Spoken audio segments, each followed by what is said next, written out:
Exercise 9.1 उसका question number 5। A plank is placed straight upstairs that 20 centimetre wide and 16 centimetre deep. अच्छा, ये एक stairs हैं, वो शो की हुई हैं, ये ए से सी तक। इनके ऊपर जो है एक तख्ता, यानी समय लकड़ी का तख्ता जो है वो इन स्टेयर्स के ऊपर जो है रखा हुआ है। अच्छा, अब ये जो तख्ता रखा हुआ है, इसकी जो विड्थ है वो 20 सेंटीमीटर है। ये नीचे उसने जो है वो ई से डी जो है ये शो की हुई है, और ये जो आपकी जो है ए से डी तक जो है ये उसकी डेप्थ है। ठीक है, यानी इसको हाइट समझ लें आप यहाँ इस डायग्राम के अंदर। A rectangular box of height 8 centimeter and width x centimeters placed on a stair under the plank। अच्छा, अब इस जो प्लैंक है उसके नीचे जो है ये एक रेक्टेंगल उसने जो है वो रखी हुई है। रेक्टेंगल के कोऑर्डिनेट्स के बी सी एफ और डी। ठीक है। अच्छा, अब इसकी जो कह रहा है जो हाइट है वो 8 सेंटीमीटर है, सी एफ से उसको रिप्रेजेंट किया हुआ है, और ये उसकी विड्थ है रेक्टेंगल की x सेंटीमीटर। ये हमने फाइंड करनी है। Find the value of x. ठीक है, ये यानी एक्स सेंटीमीटर, ये जो नीचे उसने रेक्टेंगल रखी हुई है, रेक्टेंगुलर बॉक्स रखा हुआ है, इसकी जो ये अब विड्थ है उसको हमने साबित करना है। अच्छा, अब कैसे करेंगे? सबसे पहले तो जो हमें चीज़ें दरकार हैं यहाँ, जो जो हमारे जो है वो कैलकुलेशन के अंदर यूज़ होनी है, पहले हम उनको निकालेंगे। अच्छा, फिर उसके बाद हम क्या करेंगे, ये जो मैंने कलर की हुई है ऊपर जो है एक रेक्टेंगल, ये आपकी राइट एंगल ट्रायंगल है ए बी सी, और दूसरी हमारे पास ये बड़ी है ए डी सी ई। इन दोनों को हम सिमिलर जो है वो पहले साबित करेंगे। जब ये सिमिलर हो जाएंगी तो फिर हम क्या करेंगे, उसकी कोरस्पॉन्डिंग जो है वो साइड्स हैं उनको हम इक्वल करेंगे। तो इस तरह हमारी एक्स की वैल्यू जो है वो फाइंड आउट करेंगे। अच्छा, अब देखो हमें ये ऊपर वाली जो ए बी सी है इसके लिए ये साइड चाहिए। अच्छा, इसको हम सब अपना निकालने के लिए क्या करेंगे, ये टोटल हमारे पास ए डी है, तो हम क्या करते हैं, सबसे पहले ये करते हैं कि ये आपकी जो सी से एफ है ये 8 सेंटीमीटर है। अगर ये 8 सेंटीमीटर है तो इसका मतलब, क्योंकि ये रेक्टेंगल है तो इसके सामने ये बी डी जो है ये भी आपकी जो है वो 8 सेंटीमीटर हो जाएगी। जब ये 8 सेंटीमीटर हो जाएगी तो इसका मतलब क्या, टोटल में से ये 8 सब्ट्रैक्ट करेंगे तो हमारे पास जो है वो ए बी की वैल्यू आ जाएगी। तो शुरू करते हैं हम क्वेश्चन। सबसे पहले मैं लिखता हूँ जी, इन रेक्टेंगल, रेक्टेंगल की क्या प्रॉपर्टी है कि अपोजिट साइड्स आर इक्वल, यानी रेक्टेंगल अपोजिट साइड्स इक्वल होती है। तो इसका मतलब क्या हुआ, आपकी मेजरमेंट जो ये बी डी है ये हमने देखनी, तो ये हो जाएगी मेजरमेंट ऑफ बी डी, ये इक्वल होगी मेजरमेंट ऑफ सी एफ के इक्वल, ये सी एफ है, और ये आपके 8 सेंटीमीटर है, यानी ये वाली जो आपकी बी डी है ये हमारे पास जो है वो 8 सेंटीमीटर आ गया। अच्छा, अब दूसरा देखें, हमने क्या करना है, ये ए बी फाइंड करनी है, तो ए बी यहाँ से फाइंड करें। मेजरमेंट ऑफ ए बी जो है ये किसके इक्वल है, measurement of A D minus measurement of B D, यानी टोटल जो आपकी ये 16 है उसमें से ये वाली जो अभी हमने 8 सेंटीमीटर जो है ये फाइंड की है ऊपर, इस ये सब्ट्रैक्ट करेंगे तो हमारे पास ये ए बी आ जाएगी। ये कैसे होगी, यानी 16 में से ये वाली 8 सब्ट्रैक्ट करेंगे तो आपके पास जो है 8 सेंटीमीटर आ जाएगी। ठीक है, तो ये जो है वो यहाँ वैल्यूज पुट कर दें। ए डी हमारे पास 16 है और बी डी जो है वो 8 सेंटीमीटर है, और दोनों को सब्ट्रैक्ट करेंगे तो हमारे पास जो है 8 सेंटीमीटर आ गई। अच्छा, अब इसके बाद जो है वो हम दोनों जो है वो आपके पास जो ट्रायंगल्स हैं उसको देखते हैं। Now in triangle A B C, ये जो छोटी जिसको कलर किया हुआ है ये ट्रायंगल, और इसकी कोरस्पॉन्डेंस हमने लेनी है जी, ये जो बड़ी ट्रायंगल हमारे पास है वो है ट्रायंगल ए डी ई, ये वाली ट्रायंगल ए डी ई। अच्छा, अब इसमें से देखें, सबसे पहले तो आपका दोनों में ये जो एंगल ए है, मेजरमेंट ऑफ एंगल ए, ये छोटी ट्रायंगल के अंदर भी है और यही आपकी जो है वो बड़ी ट्रायंगल के अंदर है, और इसकी रीजन क्या है, ये कॉमन एंगल है। ठीक है, ये दोनों में कॉमन है, एक बात।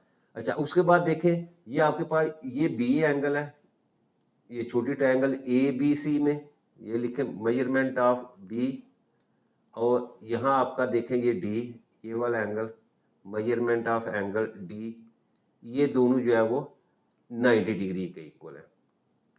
अच्छा, उसके बाद तीसरा देखें, ये आपका एंगल सी, ये वाला एंगल, और यहाँ बड़ी ट्रायंगल के अंदर जो है वो आपका ये एंगल, ये भी दोनों आपस में इक्वल हैं, तो measurement of angle C that is equal to measurement of angle E. अच्छा, अब इसकी रीजन क्या है, ये कोरिस्पॉन्डिंग एंगल्स हैं, यहाँ लिख दें कोरिस्पॉन्डिंग एंगल्स। अच्छा, अब दोनों ट्रायंगल में हम देखें तो हमारे पास जो है आपके ये वाला एंगल और ये तीनों एंगल जो है वो दोनों ट्रायंगल के जो है इक्वल हो गए। तो हम यहाँ लिख सकते हैं कि सो आपकी जो ट्रायंगल है ए बी सी, ये आपकी जो है वो सिमिलर है ट्रायंगल ए डी ई के। अब दोनों ट्रायंगल हमारी जो है वो सिमिलर होगी, तो हम यहाँ लिख सकते हैं कि therefore their corresponding sides are proportional। अब देखें मेजरमेंट ऑफ, हम यहाँ देखते हैं BC हमारे पास, ये हमने फाइंड करना है, ये इधर BC है तो उसके अगेंस्ट हमारे पास क्या आ जाएगी DE। ठीक है, इसको लिखते हैं हम मेजरमेंट ऑफ BC ये साइड, और बड़ी ट्रायंगल की हमारे पास measurement of DE is equal to. अच्छा, अब दूसरी देखें हमारे पास, यहाँ आपके पास ए बी है जो 8 सेंटीमीटर हमने फाइंड किया, और टोटल आप बड़ी ट्रायंगल दें तो उसमें हमारे पास जो है वो AD आ जाती है। तो हम यहाँ लिखते हैं ए बी जो है वो divided by AD, measurement of AB divided by measurement of AD।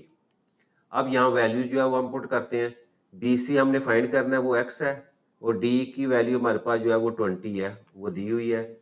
इसी तरह AB जो है वो अभी हमने फाइंड किया वो 8 सेंटीमीटर के इक्वल है, और AD की वैल्यू जो है वो 16 है। अब इसके बाद जो है वो इसको क्रॉस मल्टीप्लाई करें तो 16x that is equal to 8 multiply by 20, और x जो है वो that is equal to 8 multiply by 20 divided by 16। 8 1 ज़ा 8, 8 2 ज़ा 16, और 2 1 ज़ा 2, 2 10 ज़ा 20।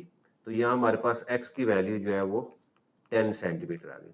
तो यही हमने जो है वो फाइंड करनी थी। Question number 6, a man who is 1.8 meter tall casts a shadow of 0.76 meter in length if at the same time a telephone pole casts a 3 meter shadow, find the height of the pole। अच्छा, अब ये देखें, ये आदमी है, अगर इसका साया हम देखें तो ये अंदाजा, ये आपका जो है वो साया समझ लें कि ये है। ठीक है। अच्छा, इसी तरह अगर हम जो है वो पोल जो है उसका अगर साया देखें तो समझ लो कि यहाँ से आपका इस तरह है। ठीक है, ये आपकी सूरत हाल जो है वो बन रही है, यानी आदमी का 1.8 मीटर उसकी हाइट है और 0.76 है। इसी तरह जो आपका पोल है ये उसकी हाइट हमने फाइंड करनी है, और उसका जो साया वो 3 मीटर है। अब आसानी के लिए मैंने उसको जो है ना सीधा करके जो है इस तरह दो ट्रायंगल जो है वो आपने बना दी। ठीक है, ये वाली ट्रायंगल इसी तरह, और इसको हमने थोड़ा सा रोटेट करके ये वाली साइड जो है इसी साइड के ऊपर बना दी है, और नीचे इसका जो है वो साया जो है वो 0.76 जो है। अब ये दोनों ट्रायंगल जो है वो आपकी जो है वो सिमिलर हैं, तो हम यहाँ लिखते हैं सिंस आपकी जो ट्रायंगल है ABC ये वाली, ठीक है, ये छोटी ट्रायंगल आपकी, और ये बड़ी ट्रायंगल आपके पास जो है वो है जी ट्रायंगल DEF। ये दोनों आपस में जो है वो सिमिलर हैं। अब सिमिलर हैं तो इसका मतलब क्या हुआ, so ratio of corresponding sides are equal.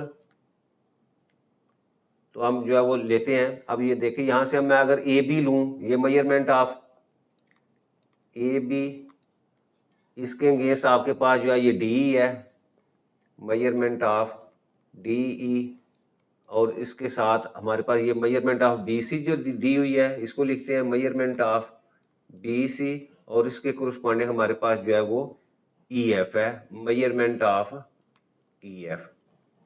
अब वैल्यूज पुट करते हैं, AB की वैल्यू हमारे पास जो है 0.76, और डी जो है इसके अगेंस्ट जो है हमारे पास वो उसकी वैल्यू जो है वो 3 है, और इसी तरह बी सी की वैल्यू 1.8, और इसी तरह ई एफ जो है वो एज उसको हमने सपोज किया, ये हमने जो है वो फाइंड करना है, हाइट ऑफ द पोल।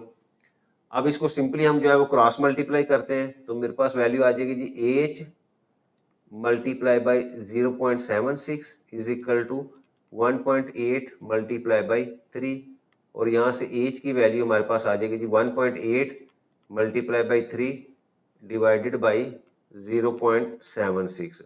अब कैलकुलेटर से इसकी वैल्यू जब हम निकालेंगे तो हमारे पास आ जाती है जी 7.11 मीटर। तो यहाँ लिख दें, hence therefore height of pole is 7.11 meter. Question number 7. Find the values of x, y and z in the given figure. ये एक डायग्राम दी हुई है। अच्छा, इस डायग्राम में देखें तो हमने ये x, y और z की वैल्यू जो है वो फाइंड करनी है। अच्छा, यहाँ दो ट्राइंगल जो है हमारे पास, या दो राइट एंगल ट्राइंगल जो है वो बनी हुई है।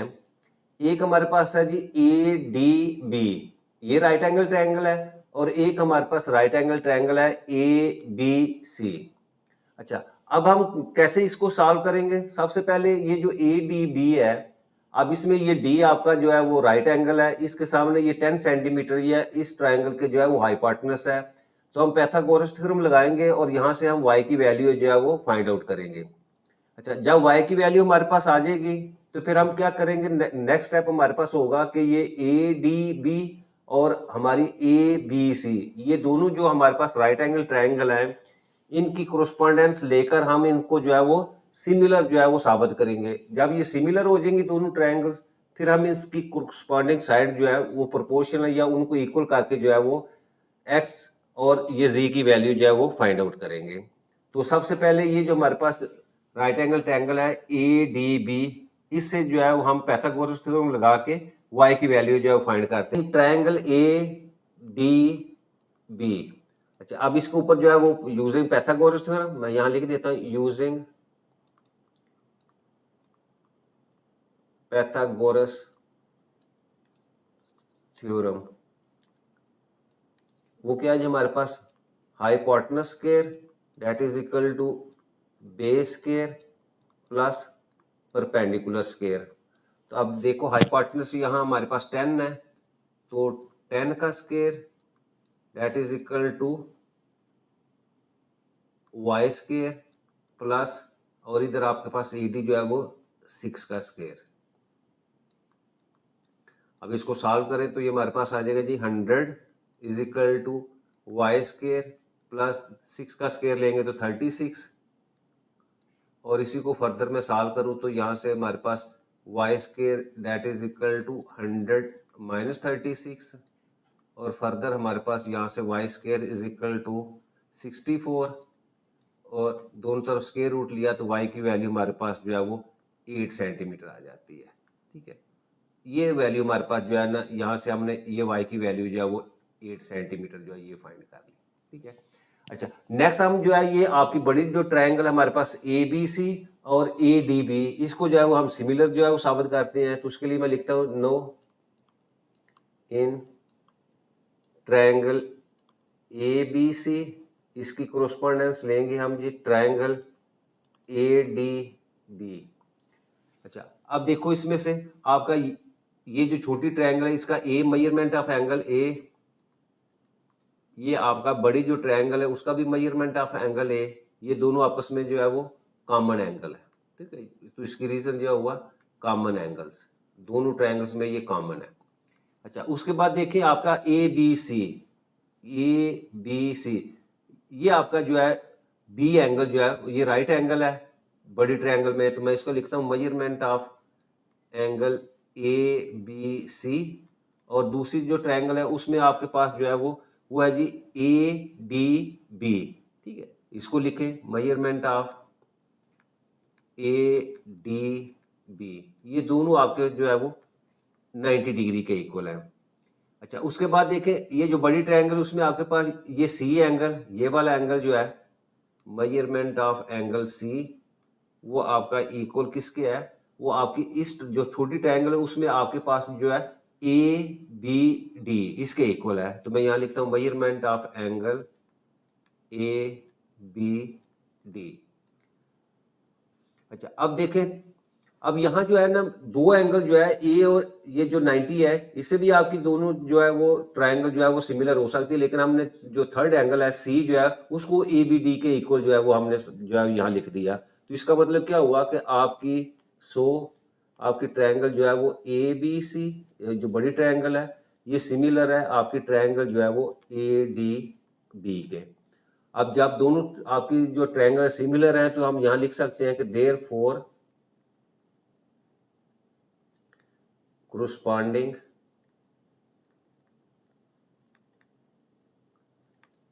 sides are proportional। अच्छा अब दोनों ट्रायंगल की जो साइड्स हैं उनको हम जो है वो प्रोपोर्शनली जो है लिखते हैं। सबसे पहले ये बड़ी ट्रायंगल है हमारे पास ए बी सी, उसकी मैं लिखता हूँ measurement of side A B, और जो हमारे पास दूसरी ट्रायंगल है उसकी यहाँ से हम देखते हैं, यानी ये ए बी हमने लिया तो इसके अगेंस्ट आपकी यहाँ ए डी हो जाएगी, वो लिखते हैं measurement of A D is equal to, फिर यहाँ हम लेते हैं इस ट्रायंगल में B C, measurement of B C, तो इसके कोरिस्पॉन्डिंग हमारे पास आ जाएगी मेजरमेंट ऑफ डी बी।